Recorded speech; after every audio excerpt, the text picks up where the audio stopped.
Well, because we're having another wonderful weather delay for milo harvest, we got some more sprinkles and stuff this morning. I think it's supposed to kind of rain and sprinkle the next couple days, so it might not be, you know, till next week till I get back to doing any sort of harvesting. So we're gonna, you know, I told you guys I was gonna show you how the transmission on this little Case 800 worked.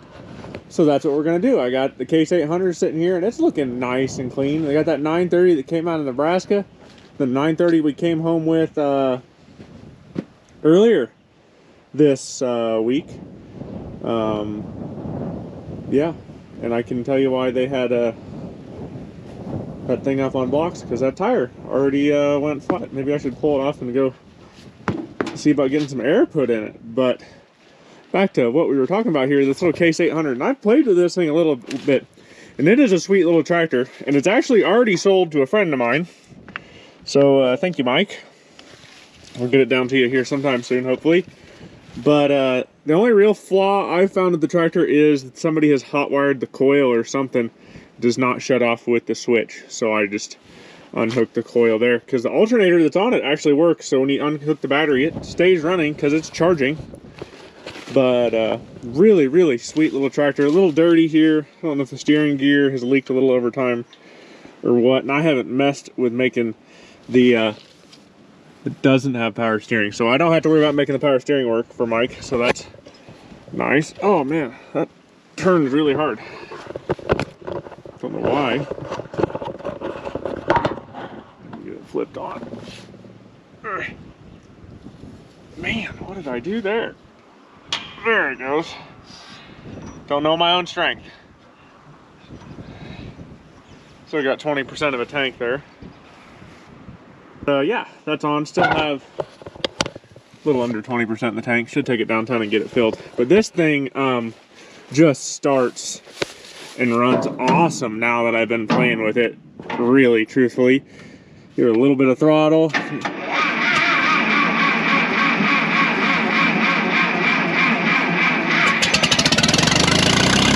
No choke, nothing.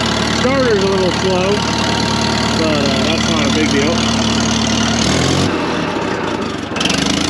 Let it sit here and idle and warm up for a little bit.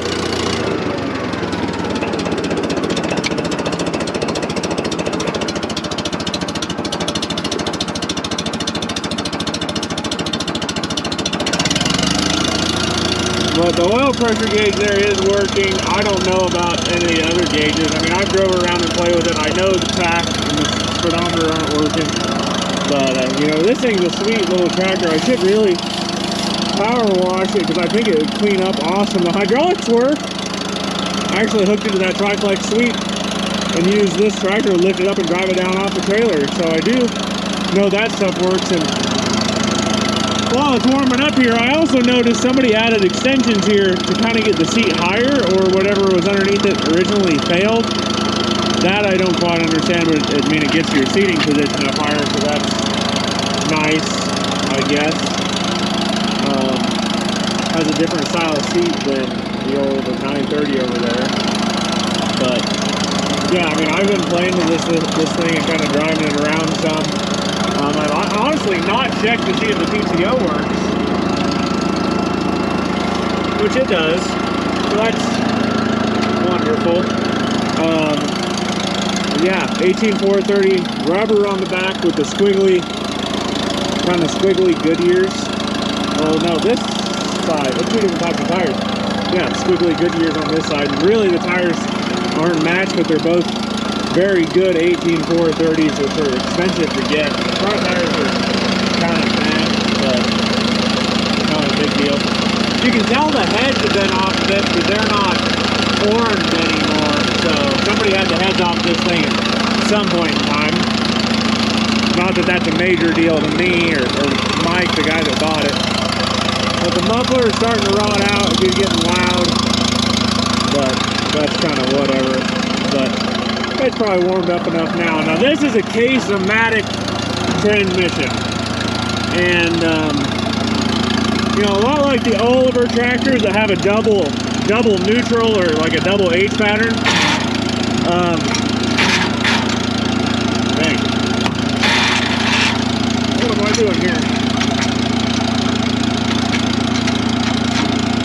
So like that's a neutral and that's a neutral. It's got H, high range, and then you go down, and then it's got low range transmission.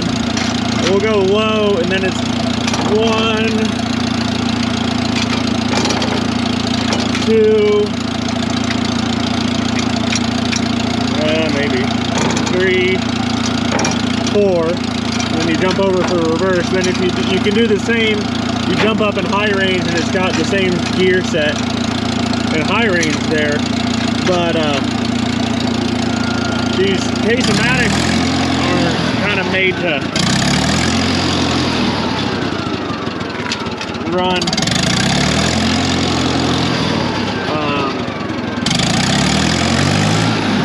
with this foot throttle here on the ground, if that makes sense.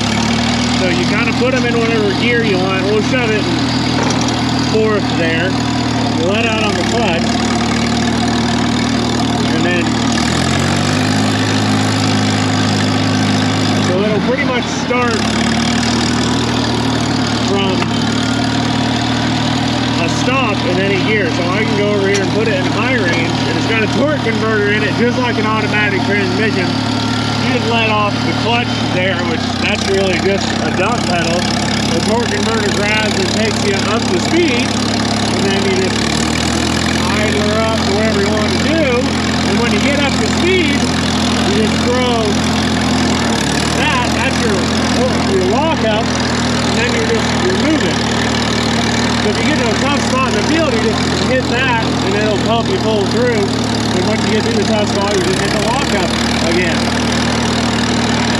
If that makes some sort of sense. But like I can even shove it over here in road gear.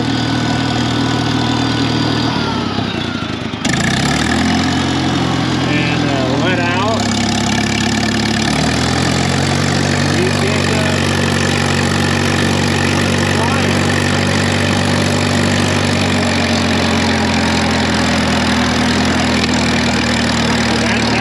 it's a really cool transmission idea for like a yard tractor, especially in a row crop variation, unlike this, which is a standard.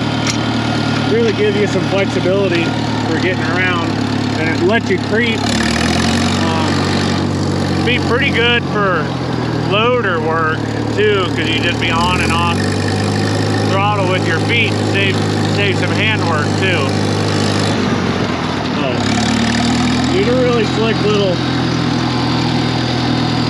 tractor, in my opinion. If I can find the gear, cases don't ship the nicest.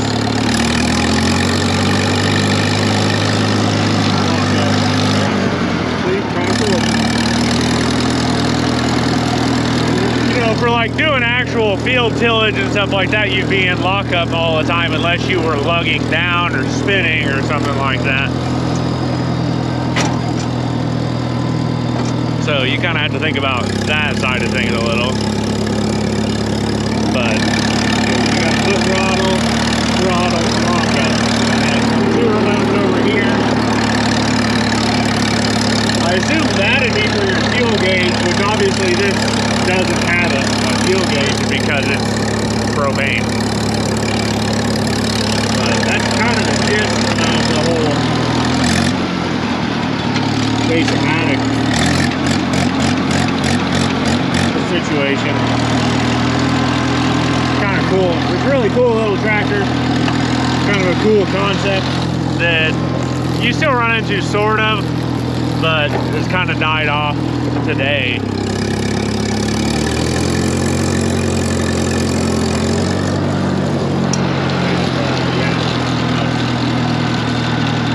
I don't know. It's a really good running little tractor. I really like the grease guns. There's been a lot of grease guns that we found around that place. This tractor had one on it. There was one on the 930 I left behind. I didn't really need it, honestly.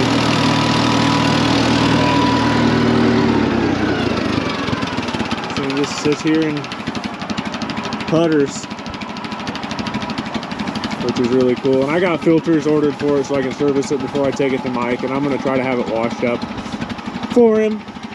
Get all nice and clean, presentable. look good in his collection of stuff, for sure. He's a sweetheart. Most of these standards and stuff, these fenders are stoved in and all bent up, and somehow this one survived. It's not all that beat up, and got lucky there. And it's a sweetheart. It really, truly is.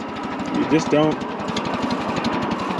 run into that often. I don't think there's anything cool in the toolbox to speak of. Some wrenches. I think that has something to do with propane. Punch, bolts, pitch pin. That's about it. Nothing too wild. But it just sits here and putters. None of the lights work on it, which is, you know, a little sad, I suppose. But not really a shock, I guess, on something this age. Another switch right there, and it doesn't work, so I have no idea what that switch does. Probably ran to that light or that light, I would assume. There's still grease in the grease gun. I pumped on it, but we're just sitting here thumping along. I don't know if it'll run on fuel or on liquid.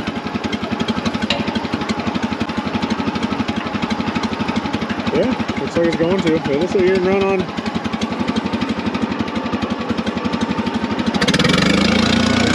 Liquid, which I'm using pretty healthy. Some tractors don't like to do that, but obviously the drawbars weren't working on most of this line, so it's done some stuff. I mean, it's pulled some. It's pretty solid. We're gonna look at the 930 now. Since we're at my own place now, we can look at this 930 a little bit more closely. And it's really interesting to park these two together, because I think this is a 66 and that's a 67. That's a 60, that's an 8-speed, that's a standard, that's a Western Special. So just some interesting variations between the two sitting here. You don't get to park something like this side by side every day. But this thing is damn straight. I mean, as far as Case 930s go, they just don't get much better for original condition. I mean, this one's not beat to living hell. There's no real dents in anything and stuff like that. Some, you know, scratches and scuffs from work and stuff like that. But usually, like I said, on that 830 or 800, the fenders aren't stoved in on the back. And that's just amazing, number one. Because usually they're just beat to shit. I mean, and that's the truth. Back tires, 18.4, 34 Goodyears with tons of rubber on them. Front tire, obviously need to fix that one, but good tires. I mean, it'll probably fire right up here for me if I come over here and give her a little throttle and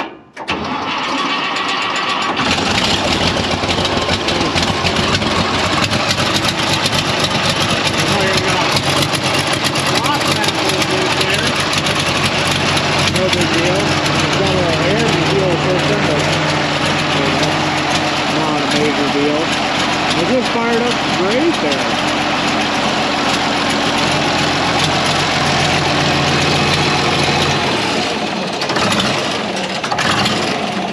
And so who can argue with that? I mean, it's a nice tractor. Just super duper straight. Could use a seat cover and cushion. That's just age. 2 remotes. Hand clutch is really cool. No PTO. That sucks a little bit, but it's not uncommon for my area to just have tractors that were built to pull, and that's what this one did. It just pulled tillage equipment, pulled drills and stuff like that. Has weights in it, no fluid, which is wonderful. But the fender radio, I took the canopy off of it, but she's just a kind of a sweetheart, to be honest, in my opinion. And just don't find them like this every day that are this nice. But you know, we can compare it to this guy here. The stature, even with the tire aired up, the stature on this, the Western Special, is taller. I think it has to do with the front axle that's adjustable mostly. This one, transmission shifts way different. This one shifts a whole lot easier too, with the 8-speed. Foot clutch on this guy too. Batteries are under the platform rather than on the back. Remote levers are different between the two. Steering columns and stuff like that look the same. you know, there's some definite similarities, but there are some definite differences between the two of them that you can see pretty quickly looking at them. Both 10-116 fronts, 18-434s on the back. This one steering setup with the shaft is different than that guy over there. That's just the steering arm off the side of the transmission and then your cylinder there. So two pretty big differences there. You definitely sit up higher on this guy. That's, I think, just the chain drive rear end on the 6-speed made you sit a little bit lower. Both have the fuel tanks behind the seats because they're both Comfort Kings. Drawbar setups are pretty similar. It looks like, except I think that one swings a heck of a lot wider than this one. Neither one has PTO, which is bizarre to me, but that's just, yeah, life. Rear ends are different between the two because 8-speed versus 6-speed.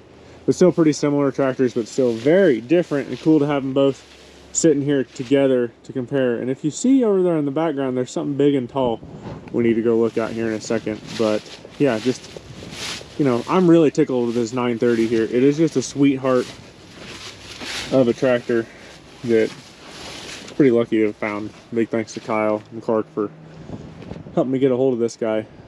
So yeah, just a pretty good classic tractor overall. That's, I don't know if you're interested in it. It is for sale. This is for sale too. That one is sold.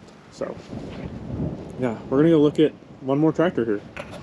Now this tractor is actually one of Dad's purchases, not mine, but it'll kind of go in our collection and get played with and maybe used if need be. I've got an idea on where it can get used actually, but you just don't run into these things in western Kansas or Nebraska or Iowa, Illinois. Really, it's just not something you run into the Midwest. It's a southern tractor.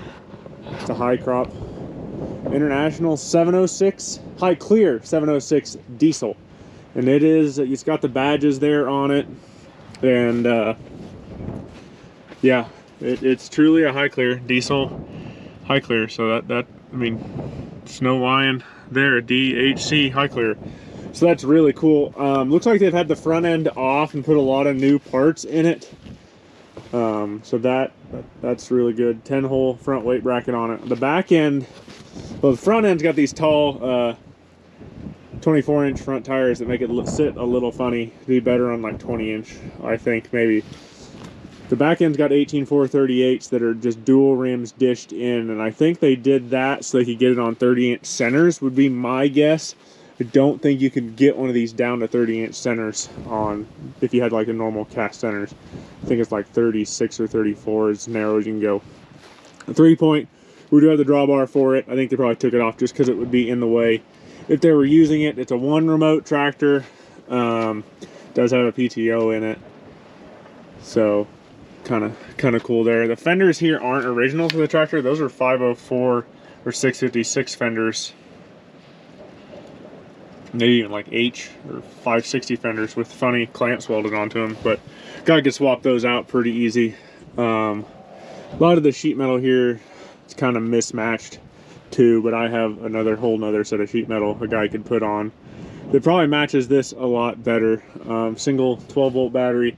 It's the 282 diesel, so glow plug start, not like the later German diesels. Usually there's a stabilizer that goes from there down to there to you know, brace the front end up, because it's probably a little weak. Hood's a little loose here. Not sure what that is about. Again, I have sheet metal for 706s, a lot of sheet metal for 706s actually. But yeah, kind of a trick to get up on here. Probably need both hands. Oh my! I made it. Seats newer, which is good. It's missing like the lock here that would be like on the button you press to lock it in your gear set. So that's kind of interesting. But yeah, glow plug diesel, so we'll count to 15 or 20. It shows 9,700 hours. That could be original. I mean, really, truly could be. But muffler's bent a little bit over. She definitely got some hours on her, judging off the throttle there for sure. But yeah, not a bad tractor by any means. Kind of novelty to me.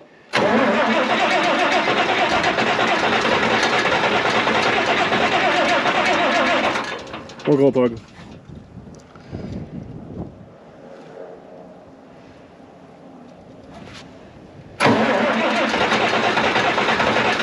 Now it's coming to life. These 282s don't like it cold. It's like 50 today. There we go.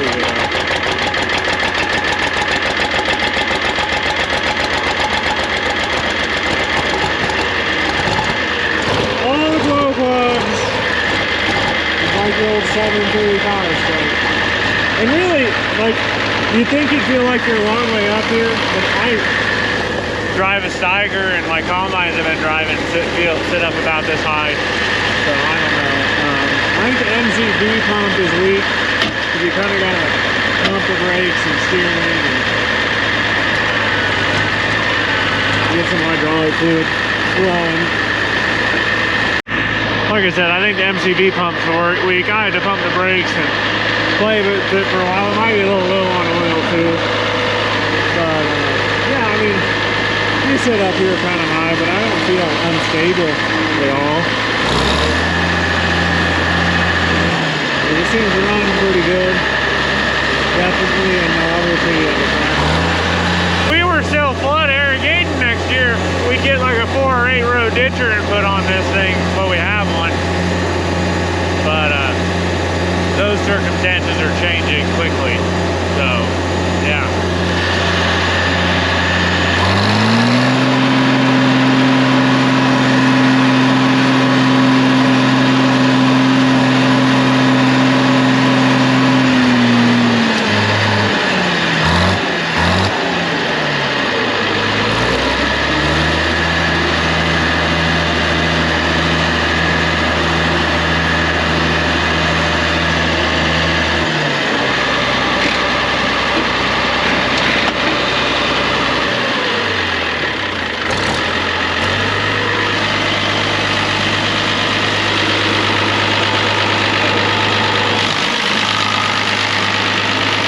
Sitting here humming, all three sound like a 282. I think they put smaller front tires on the highest to use in that.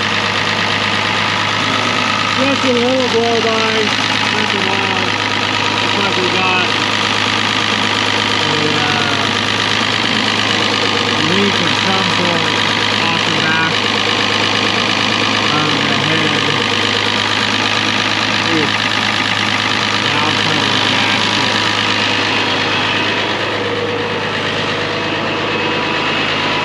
PTO work? Yeah, we can use it on an auger. Maybe not. That's a long reach for the throttle. That's a pretty cool tractor though. Just something I've never been around. Kind of different, but I think that'll be it for this one, guys. We got more tractors coming in once harvest gets over. I've got 5 to go get in central Kansas sometime, so we're gonna be busy for a while, but you guys have a good one. I'm on all the social medias as @TMontyIH. The website is territorialtrading.com, so if you have a reason to get a hold of me through that or my email, which is in the description. You guys have a good one. Go drag something out of the weeds and get it running.